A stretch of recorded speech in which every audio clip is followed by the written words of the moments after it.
حضرت ابن الجوزی رحمۃ اللہ علیہ فرماتے ہیں کہ ایک درویش تھے، حضرت ابو ہاشم ان کا نام تھا۔ کہتے ہیں بڑی مجبوری تھی، مجھے کہیں جانا تھا تو کشتی نہیں مل رہی تھی۔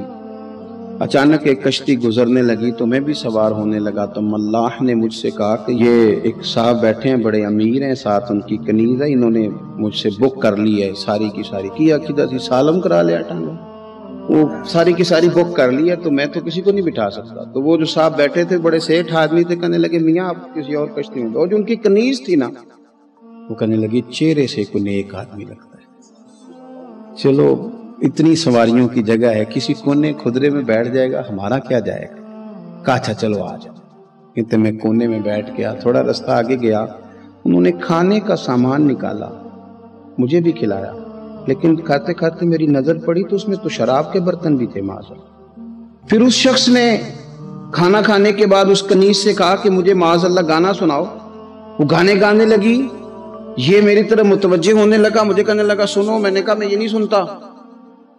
پھر میری طرف شراب بڑھائی، میں نے کہا میں نہیں پیتا، تو کہنے لگا تو کیا سنتا ہے، تو کیا سنتا ہے، تو کہنے لگے میں سناؤں کیا سنتا ہوں۔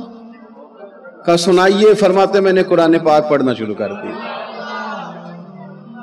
کچھ لوگ، میں آپ کو یقین سے کہتا ہوں، کچھ لوگ ایسے ہیں ان کی زندگی دور گزر گئی ہے مسجد سے، انہیں کو بندہ چاہیے جو تھوڑا سا جا کے پیغام حق سنائے۔ یعنی ان کو پتہ ہی نہیں ہے کہ دین میٹھا کتنا ہے، حسین کتنا ہے، قرآن میں چاشنی کتنی ہے، سرکار کی تعریف کا، نعت خوانی کا رنگ کتنا شاندار ہے۔ میرا یہ ماننا ہے کہ جسے رب رسول کے رنگوں کی خوشبو کا پتہ چل گیا نا، پھر دنیا کا کوئی اور رنگ اسے اپنی طرف مائل کر ہی نہیں سکتا، سوال ہی پیدا نہیں ہوتا۔ کچھ لوگوں نے سونگا نہیں ہے، آئے نہیں ہیں، قریب نہیں آئے۔ شیخ ابو ہاشم کہتے ہیں مجھے کہنے لگا سناؤ نا، امیر آدمی تھا، کبھی اس طرف گیا ہی نہیں تھا، ڈھیروں لوگ ہیں جو نہیں مسجد جاتے۔ الہاکم التکاثر حتی زرتم المقابر، اللہ فرماتے ہیں کہ تمہیں دولت کی ہرس نے اتنا عجیب الجھا دیا کہ قبروں تک پہنچ گئے تھے۔ بہت سارے لوگ ہیں قبر میں چلے جاتے ہیں، مسجد میں نہیں آتے۔ تو کہتے ہیں میں نے اسے چند آیتیں سنائیں، اس کی تو کیفیت ہی بدل گئی۔ کہنے لگا مولانا زندگی بڑی گناہوں میں گزری ہے، اب توبہ کر لوں تو مالک معاف کر دے گا؟ کارنامے خطرناک ہیں، پیچھے رجسٹر کالا سیاہ، معافی ہو جائے گی۔ دولت بڑی تھی تو پھر ہم نے بھی شراب کباب شباب میں اڑا دی ساری، معاف کر دے گا؟ تو کہتے ہیں میں نے کہا ہو بندے کے آنے کی دیر ہے، اس کی رحمت تو فوراً ہی قبول کر لیتی ہے۔ ویسے بھی عدل کریں تے تھر تھر کمبن، اونچیاں شانہ والے تجھے فضل کریں تے پھر تے بخشے جامن میرے جے منہ کالے۔ کہتے اس نے اس کنیز کو آزاد کیا، دولت اللہ کی راہ میں خیرات کی، 40 سال میرے ساتھ رہا۔ پھر میں نے اس کی زبان سے سوائے خیر کے جملہ نہیں سنا، ایک ہی بات کرتا تھا، کہتا تھا شیخ کاش آپ مجھے تھوڑا پہلے مل جاتے، زندگی سے یہ گلہ ہے کہ تو ذرا دیر سے ملا ہے، پہلے مل جاتے نا تو شاید میری زندگی کچھ اور دن بن جاتے، تھوڑی دیر اللہ والے کی صحبت۔ آپ فرماتے ہیں پھر وہ 40 سال کے بعد میرے سامنے انتقال ہوا، میں نے ہی دفن کیا، میں نے ہی قبر میں اتارا، جنازے کا اہتمام بھی میں نے ہی کیا۔ میرا یار تھا، دل لگ گیا تھا، پیار ہو گیا، میں پریشان رہتا۔ ایک دن خواب میں مل کے مجھے کہنے لگا فکر نہ کر، میں نے اپنے رب کو بڑا ہی مہربان پایا ہے، میں نے اسے بڑا کریم پایا ہے، معاف کرنے والا پایا ہے، درگزر کرنے والا پایا ہے، اس نے فضل فرما دیا، میرے گناہوں پر اس کے عفو و درگزر کا قلم چل گیا ہے، اور میرے حق میں جو فیصلہ آیا ہے وہ رحمت والا ہی آیا ہے۔ جو لوگ کہتے ہیں نا میرا دل نہیں بدلتا، جو لوگ کہتے ہیں میری کیفیت نہیں بدلتی، ذوق نہیں آتا، تو یہ حدیث بتاتی ہے کہ ذوق بھی کوئی خاص صحبت میسر آئے تو پھر ہی قائم رہتا ہے۔ وہ جو محبوب علیہ السلام نے فرمایا نا کہ اللہ کا بندہ وہ ہے جسے دیکھو تو رب یاد آ جائے۔ خاص لوگ ہوتے ہیں جن کی صحبت میں بیٹھنے سے انسان کا دل اللہ سے جڑتا ہے، رسول اللہ صلی اللہ علیہ وسلم سے جڑتا ہے، دین پر عمل کرنے کو طبیعت چاہتی۔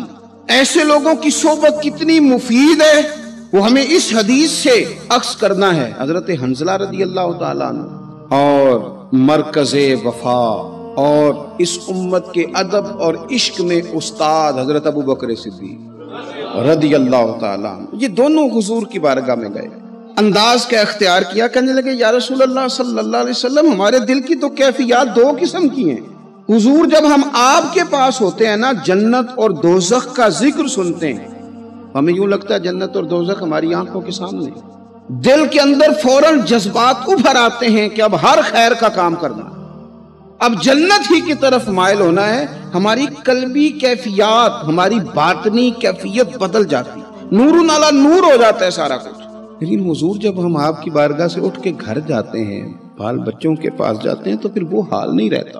یا رسول اللہ صلی اللہ علیہ وسلم یہ کیا ہے؟ تو محبوب نے کیا فرمایا؟ آپ یقین کریں جو اہل طریقت اور تصوف ہے نا، یہاں ان کی روحیں مچل جاتی ہیں۔ حضور فرمانے لگے حالت ایک طرح کی نہیں رہتی، ہاں اگر تمہاری وہی حالت رہے جو تمہاری میرے پاس ہوتی ہے، اگر کیفیت باطنیہ وہی رہے جو میری بارگاہ میں ہوتی ہے، تو فرمایا تم بستروں میں موجود ہو اور فرشتے آ کے تم سے سلام کریں، تم ابھی رستوں میں ہو اور فرشتے تم سے ملاقات کریں، اگر تمہاری کیفیت وہ بن جائے جو یہاں ہوتی ہے، اگر تم اسی پر جم جاؤ وہی حالت ہو جائے، تو پھر تو فرشتے گویا آئیں تمہاری زیارت کے لیے، تمہاری ملاقات کے لیے فرشتے آئیں۔ اگر کیفیات بدل جائیں کسی اللہ کے بندے کی بارگاہ میں بیٹھ کر، تو پھر اس کیفیت کو برقرار رکھنے کی کوشش کی جائے، اگرچہ حضور نے فرما دیا کہ کیفیات ایک جیسی نہیں رہتی، اور چلو میرے بھائی تھوڑی دیر کے لیے ہی صحیح، جتنی صحبت میسر آئے۔ شاید اسی لیے امام اعظم ابو حنیفہ رحمۃ اللہ علیہ کی عمر 60 سال سے زیادہ تھی، تو کسی نے پوچھا حضور کتنی عمر ہے؟ فرمایا عمر ہے 3 سال۔ حضرت آپ تو علم، عمل، روحانیت، معرفت کے شاہ سوار ہیں، تو ساری داڑھی سفید اور آپ کہہ رہے ہیں 3 سال۔